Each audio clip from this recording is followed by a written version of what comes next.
की जो legal provisions हैं उसके बारे में थोड़ी जानकारी का कहीं ना कहीं पर अभाव रहता है। लोगों के भीतर एक डेटरेंस भी पैदा हो कि ये जो इलेक्टोरल ऑफेंसेस हैं उसको लेकर के जो प्रशासन है वो काफी अधिक इसको लेकर गंभीर है। इस बारे में इस बात का संचालन आपके माध्यम से होगा तो एक बेहतर व्यवस्था, एक सुनियोजित व्यवस्था हम लोग कायम कर पाएंगे। और जैसा कि आप सब जानते हैं कि इलेक्शन एक ऐसा समय है, एक ऐसा सिस्टमिक डिसिप्लिन इसमें अनुभव किया जाना चाहिए जिसमें हम रिगरस तरीके से अपनी मॉनिटरिंग भी कर सकें, अपनी जो भी व्यवस्थाएं हैं उनको एक डिसिप्लिन वे में आगे लेकर जा सके और एक अनुशासित माहौल में, एक शुचितापूर्ण माहौल में अपने इलेक्शन को कंडक्ट करा सके।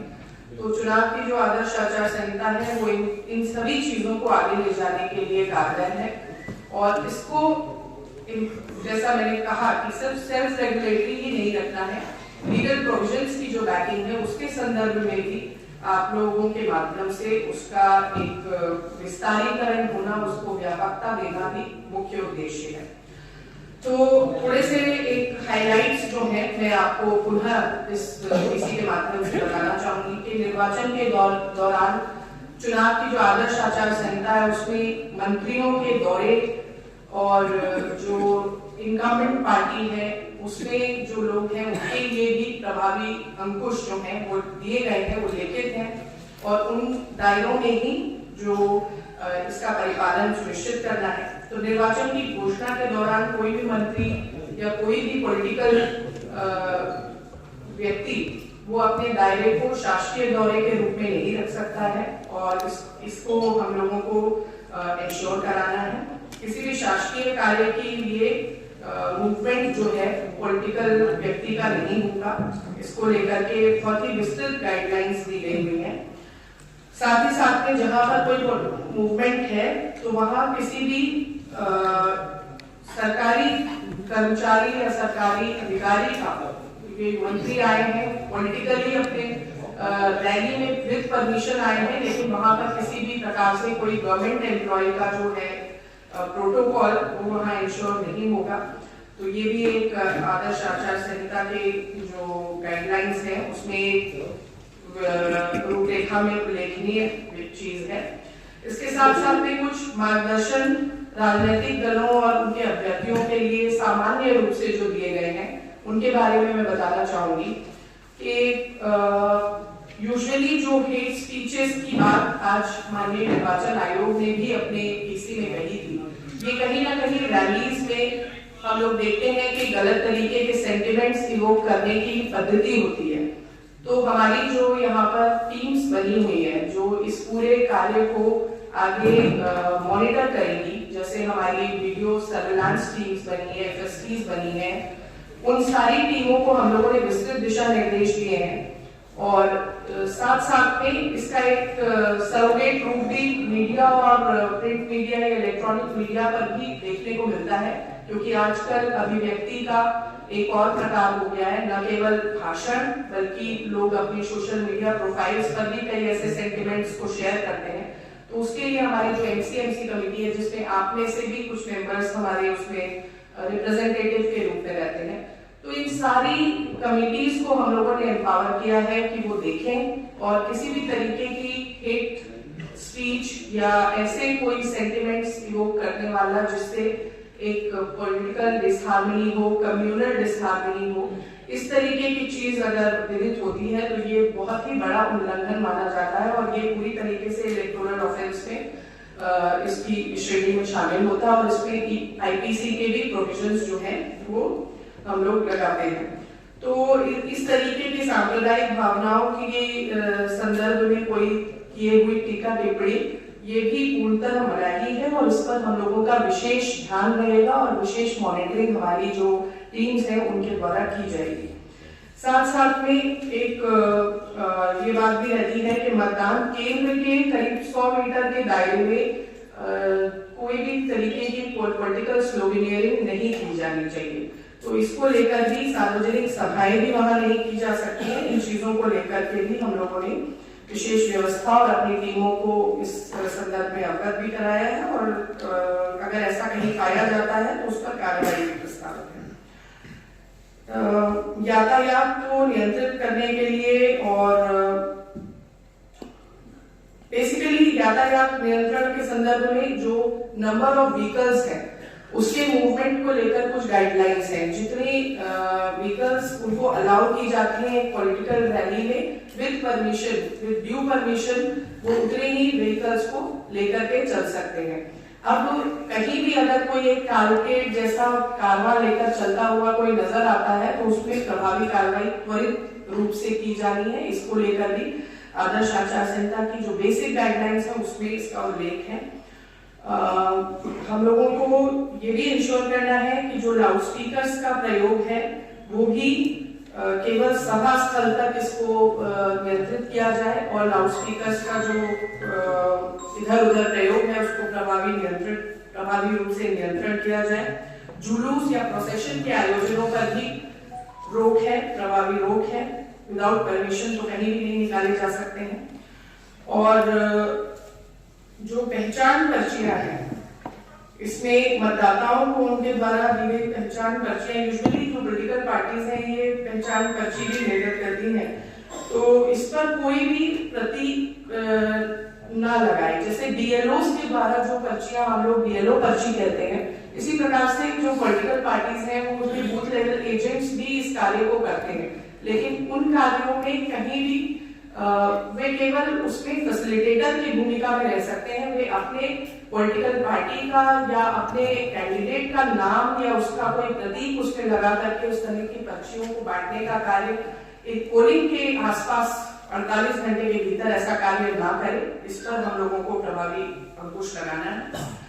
और आपको ड्राई डेज के बारे में भी अवगत है। जो पोलिंग डे पोल डे होता है उसके 24 घंटे, ये 48 है, 48 घंटे के पहले शराब वितरण या शराब को बेचने का जो कार्य है वो नहीं किया जाएगा। फिर ड्राई डेज हम लोग अलग से इसके लिए नोटिफिकेशन निकालेंगे और ये 48 है।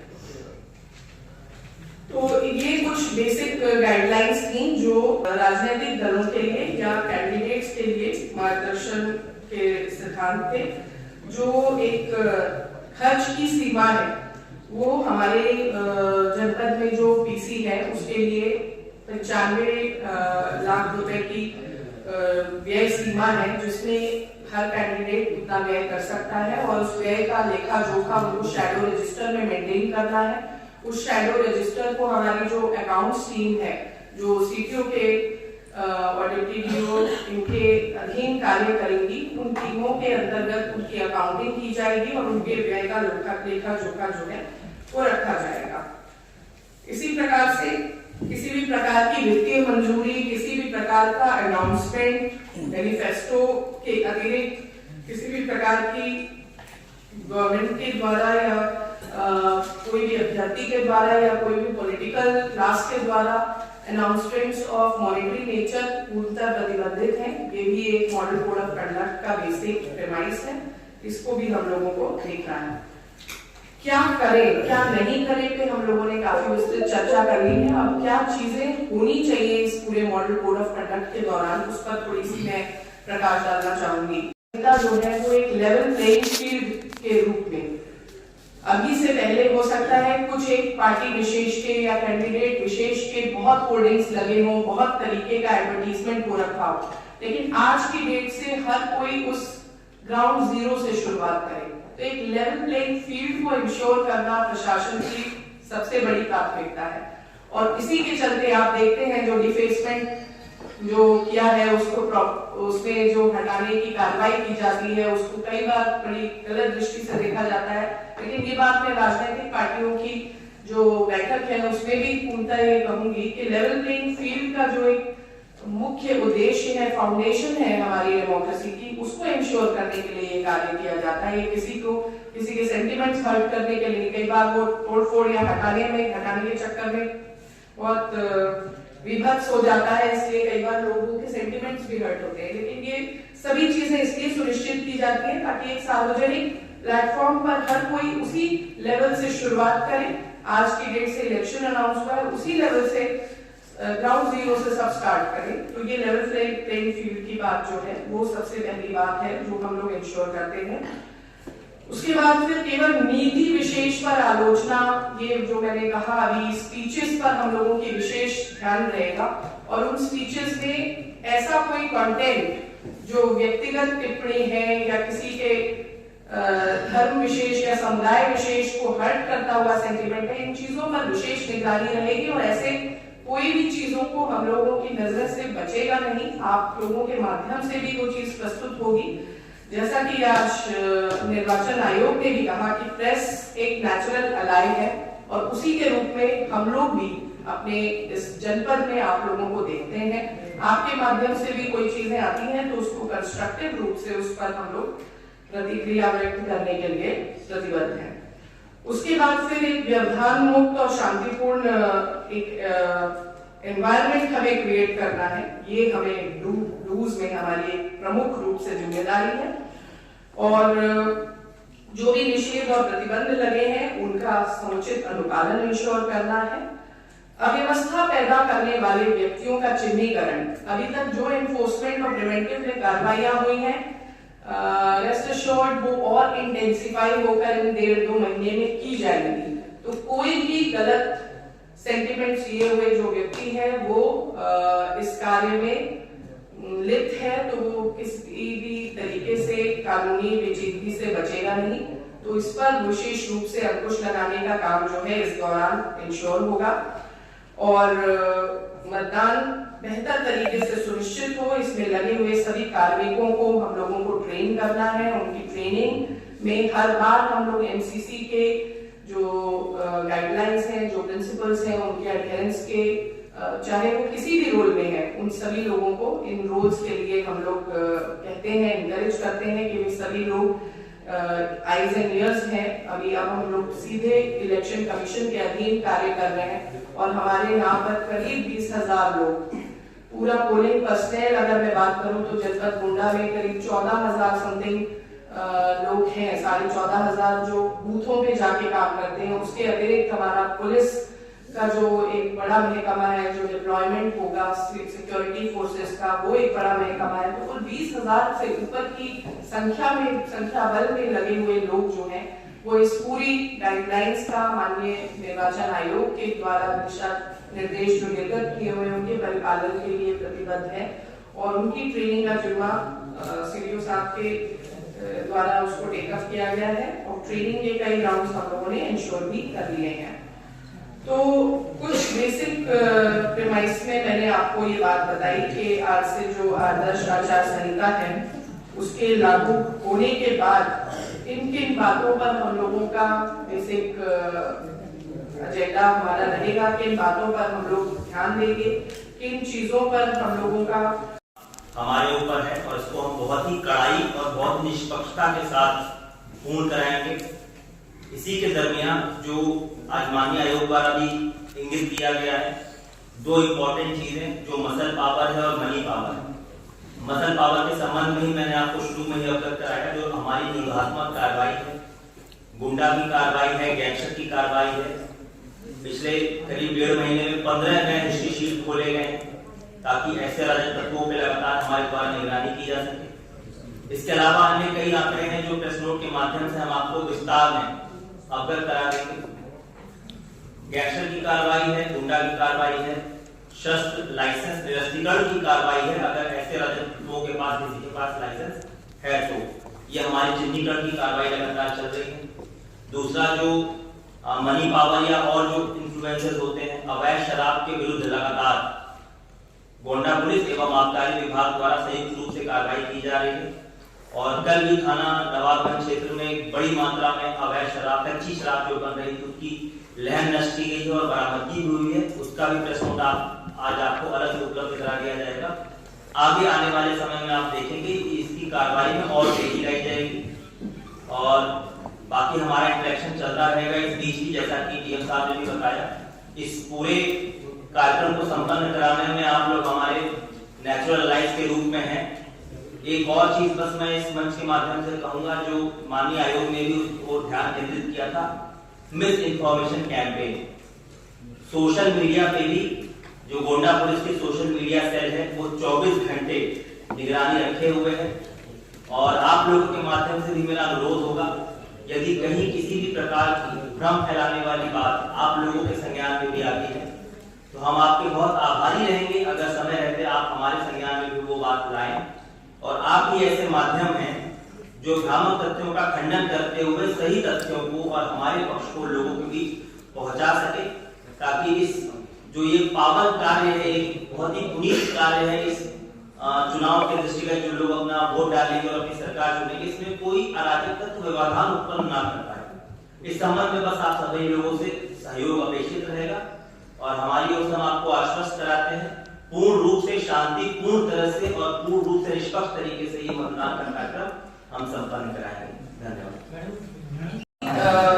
कमीशन की गाइडलाइंस और हमारी भी ट्रेनिंग में हम लोगों ने इस बात को, जो हमारे सचल दस्ते हैं, बेसिकली एफएसटीज इसको करती हैं, सीजर्स का काम करती हैं, तो इसमें निर्वाचन आयोग के बहुत ही गाइडलाइंस जो है उनको उन्होंने रिलैक्स किया है। इन द सेंस, अगर कोई व्यक्ति, एक तो लिमिट है 10,000 की लिमिट है, 50,000 की लिमिट है in case of star campaigner, लेकिन जैसे इससे अधिक पैसा अगर जो 50,000 50,000 और 10 लाख एंड अबव में हम आईटी डिपार्टमेंट को सुपुर्द करते हैं। लेकिन इसमें जो व्यक्ति विशेष अपने कोई कैश लेकर जा रहा है और वो अपने कारण जो है, वो उल्लेखनीय कारण वहां पर अवगत करा पाता है, जैसे कोई बिल्स हैं, अगर आप शादी में ज्वेलरी खरीद रहे हैं तो ज्वेलरी के बिल्स हैं या कोई ऐसी चीज है, तो ऐसे केसेस में हम लोग तभी मैजिस्ट्रियल, क्योंकि मैजिस्ट्रेट उस पूरे एफएसटी को मैन करता है, तो उसके लेवल पर ये कॉल दिया जाएगा कि वो उसको छोड़ सके। तो इस तरीके के दिशा निर्देश हमने अपनी टीम्स को भी दे रखे ताकि ये अव्यवस्था का माहौल ना हो और उससे अनावश्यक उत्पीड़न ना हो। तो इसको लेकर के बहुत क्लैरिटी दी गई है और मुझे लगता है कि जितनी अच्छी ट्रेनिंग होती है उसी से बेहतर उसका एक अनुपालन होता है। तो ट्रेनिंग के माध्यम से इस बात को विशेष रूप से बताया गया। यस, सस्पिशियस विथड्रॉल्स, तो इसमें बेसिकली एथिकल बैंकिंग स्टैंडर्ड्स के हिसाब से अगर सस्पिशियस विथड्रॉल्स हैं उनको लेकर के निगरानी जो है वो बैंकिंग के माध्यम से है। दूसरा आपने बहुत इंपॉर्टेंट पॉइंट चुना है, वो है डिजिटल ट्रांजैक्शंस। तो डिजिटल ट्रांजैक्शंस को लेकर डिस्ट्रिक्ट लेवल पर तो नहीं, लेकिन निर्वाचन आयोग ने आज काफी सारे जो ऐसे बड़े डिजिटल ट्रांजैक्शंस की जो एप्स बने हुए हैं, उन स्टेक होल्डर्स के साथ में एक बैठक की है और इसको एक सेंट्रलाइज्ड लेवल पर इसका जो निगरानी है वो देखी जाएगी। मैडम, अभी आपने वाहन की बात की, ये जो